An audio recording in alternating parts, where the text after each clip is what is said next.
अब तुम पत्थर गिनो। एक अमीर आदमी बहुत कंजूस था। उसके पास कई सोने के सिक्के थे। उसने एक मटके में सोने के सिक्के रखकर उसे घर के पिछवाड़े में गाड़ दिया। हर दिन आधी रात को कंजूस जागता और वहां जाकर देखता कि सोने के सिक्के सुरक्षित है या नहीं। एक दिन कंजूस का पड़ोसी उसके पास किसी काम के लिए आया और कहा, मैं अपने बेटे को शिक्षा के लिए शहर भेजना चाहता हूँ, लेकिन मेरे पास पैसा नहीं है। अगर आप मेरी मदद करेंगे तो यह बहुत आसान होगा।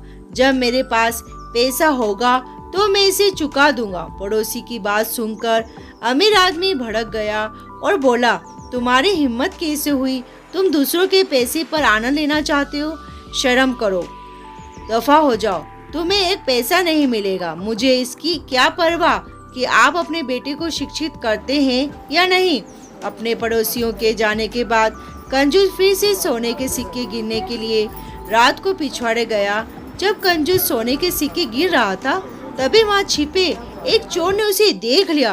कंजूस के घर लौटने के बाद चोर ने बर्तन से सभी सोने के सिक्के निकाल लिए और बर्तन को पत्थर से भर दिया।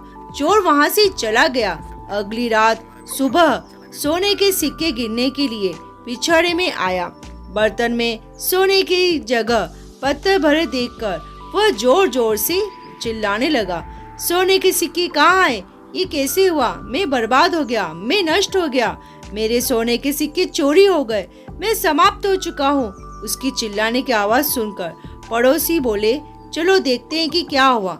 वहाँ उसने बताया, एक बर्तन में मेरे पास रखे 1000 सोने के सिक्के चोरी हो गए। 4 साल तक यह बर्तन में थे। मैं रोज आकर इसे गिनता, लेकिन आज मैं बर्बाद हो गया हूँ। पड़ोसी बोले, शांत हो जाओ, पहले शांत हो जाओ। पड़ोसी बोले, 4 साल से यहाँ सोने के सिक्के थे, लेकिन आपको इसकी आवश्यकता नहीं थी। इसका मतलब है आपको भविष्य में भी इसकी आवश्यकता नहीं होगी। यह भी सच है। आप बस यहाँ आते हैं और इसे गिनते हैं। आप भविष्य में भी गिन सकते हैं।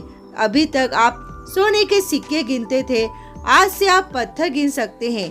बेशक सोने के सिक्कों का एकमात्र उपयोग यह था कि आप इसे गिनते थे।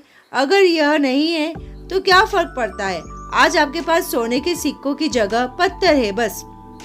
और क्या, दोनों का कोई फायदा नहीं है। कंजूस समझ गया था। उसने कहा, मेरे पास मौजूद सोने के सिक्के आपके बेटे को ही नहीं बल्कि गांव के सभी बच्चों को शिक्षा प्रदान करने के लिए इस्तेमाल किए जा सकते थे। मुझे अपनी गलती का एहसास है और मुझे सजा भी मिली है। मैं इस गलती को फिर कभी नहीं दोहराऊंगा।